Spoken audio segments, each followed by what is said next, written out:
গাইবান্ধা সদর উপজেলার বাদিয়াখালী ইউনিয়নের বাদিয়াখালী থেকে তালুকদার জামিরা রোডের মাঝপথে সারদাগাড়ি বিলের উপর ঝুঁকিপূর্ণ অবস্থায় রয়েছে একটি রেগুলেটর। রেগুলেটরটি স্থানীয়দের কাছে পরিচিত ফসির গেট নামে। সরেজমিনে গিয়ে দেখা যায় ২০১৯ সালের প্রবল বন্যার পানির চাপে রেগুলেটরটির পশ্চিম পাশের মাটি দেবে যায় এবং পুরো রেগুলেটরটির চারপাশে বিভিন্ন স্থানে ফেটে ভেঙে যায়। তারপর থেকে সেই দেবে ও ফেটে যাওয়া রেগুলেটরটি আর সংস্কার কিংবা নতুন করে নির্মাণ না করায় এটি আরও ঝুঁকিপূর্ণ হয়ে পড়ে।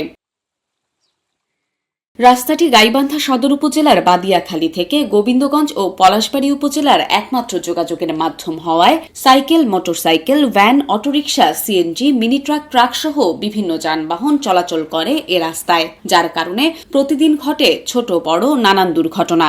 রেগুলেটরটি যাতে নতুন করে নির্মাণ করে চলাচলের উপযোগী করা হয় সে ব্যাপারে সংশ্লিষ্ট কর্তৃপক্ষের হস্তক্ষেপ কামনা করেছেন এলাকাবাসী ও ওই রাস্তায় চলাচলকারী ভুক্তভোগীরা। বাদিয়াখালী ইউনিয়ন পরিষদের ৮ নম্বর ওয়ার্ডের ইউপি সদস্য। আমার জানা মতে এই ব্রিজটা ২০১৯ সালে এই ব্রিজটা পশ্চিম অংশটাই দাবি যাওয়ার পরে এই পশ্চিম অংশটা অনেক ঝুঁকিপূর্ণ। দুজন মোটরসাইকেল একটা বউ সহকার পড়ে গেছে, ওটি সেলাকাটি পড়ে গেছে। তার আগের দিনও স্কুলের যাত্রী নিয়ে যাওয়া যাচ্ছে, সে যাত্রীও পড়ে গেছে ওটি।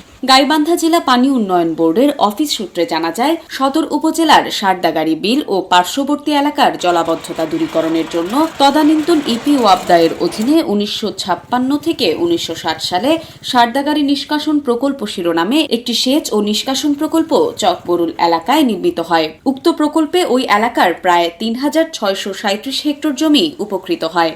এ প্রকল্পে ৯ কিলোমিটার খাল ও ২টি রেগুলেটর বিদ্যমান রয়েছে। বাদিয়াখালী ইউনিয়নের ৮ নং ওয়ার্ডের সদস্য মোহাম্মদ জেলাল আকন্দ দ্রুত রেগুলেটরটি নতুন করে নির্মাণ করা দরকার বলে জানান।